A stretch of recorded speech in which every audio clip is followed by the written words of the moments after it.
Now we come to part of the pattern where we have to work the sleeve, and for that we need to pick up stitches on the underarm.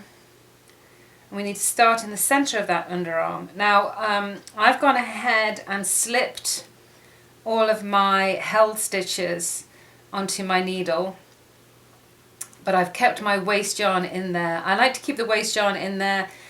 It's just for insurance purposes, just to make sure that everything's correct and I've picked everything up. Just in case if I have to rip back, then I just rip back to this waste yarn or cable, and I don't have to worry about picking up stitches. Oh, excuse me. Excuse me. Okay, and then so once you've done that, just slip your needle through all of those stitches, or pop your needle points on if you've used a spare cable to hold those. That makes it even easier. So then you find the center of your underarm. Now I have to pick up 5 stitches, work around, and then 5 stitches, so that's 10. So I should have 10 stitches here to pick up from, and to find the middle I start over here with my first first cast on stitch. When I cast on these stitches and worked the body, these are the cast on stitches here on this ridge. So I find the first one and count in. So I find the first V, little V underneath the cast on. So that's 1, 2, 3, 4, 5. So my first stitch to pick up should be the 6th one here.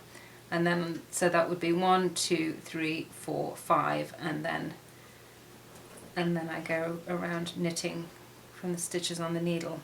So I poke the point of my needle in just under the cast on edge into that V of that stitch.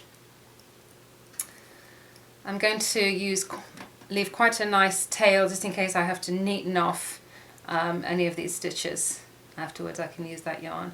So yarn goes over the tip of the needle and through that V to pick up a stitch. It's very similar to a crochet move.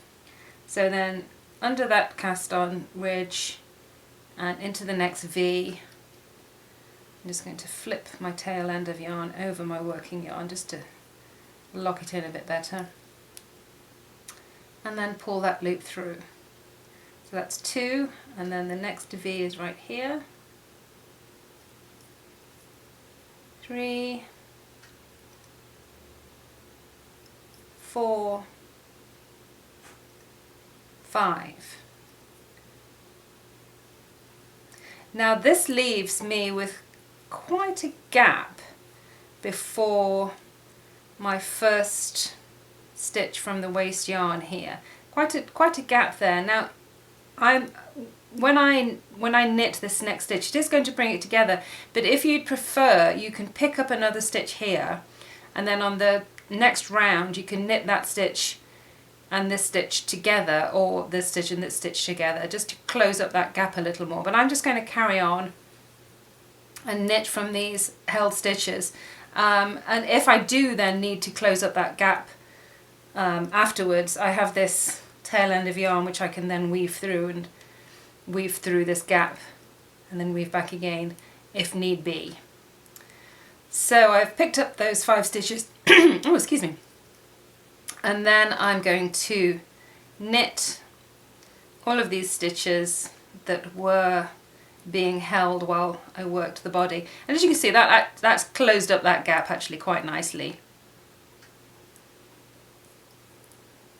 Sometimes the gap is quite large and you may need to thread some yarn through, just sort of following where the stitches naturally form, and then that can close up that gap a little if you like. I do that with socks as well. Sometimes if you need just to close up that gap a little, you can just use a bit of spare yarn, thread it onto a darning needle or tapestry needle, and then weave in the ends nice and neatly on the inside, and helps close up that gap and you really can't see it.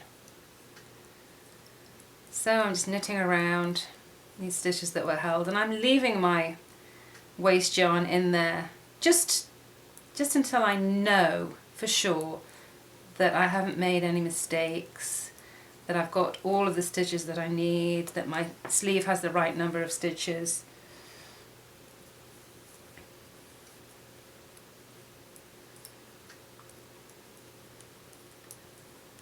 And this will give you, you won't see where the sleeve join is, unless of course you leave your waste yarn in when you're wearing it. But yeah, you won't see where those stitches were picked up from the waste yarn. It's a natural flow of the knitting. It'll look completely seamless, which of course it is. Make sure I'm not catching in any of that waste yarn as I knit. It'll make it harder to remove later. But I've used a yarn that's slightly fluffy, which I advise against.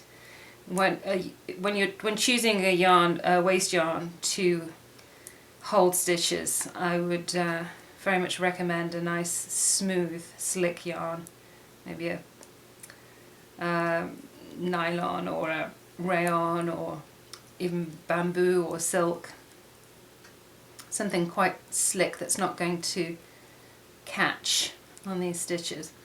So there's my last stitch knitted. Bring those around the cable a little more, so I'm just going to pop the ends of my waste yarn inside so it's out of the way. I'm going to bring this around so it's going to be easier for me to pick up those last few stitches. There's my long tail, I'll poke him in there as well. And so I'm going to have a bit of a gap again between this last stitch and the first stitch that I'm going to pick up, but that should close up naturally. So here's the first stitch, underneath that ridge and into the center of that V we go. Get the yarn, make sure it's nice and close together with that last stitch so it doesn't make that gap any bigger. So 1, here's the next V, 2, 3,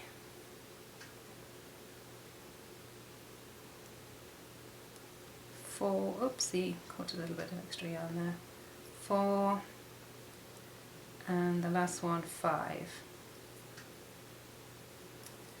I'm going to pull that through. So that gap actually looks quite a bit bigger on this side than that side, so I may have to go in with a bit of spare yarn and loop around, following where these stitches flow, and then weave in the ends on the underarm just to close in that gap a little more. Or of course you could pick up a stitch there and then on the next round knit it together with either this stitch or this stitch, and that will help close that gap as well. But I'm just going to carry on because I can fix that later. So then of course you would need to add a stitch marker for the beginning of your round, and then the first 7 rounds are just knit. So go ahead and knit. Now I haven't added a stitch marker, so I'm not going to do too many because I want to go back and put a stitch marker on there so I know I've got the right place. Okay, so that's how you pick up the stitches for your underarm.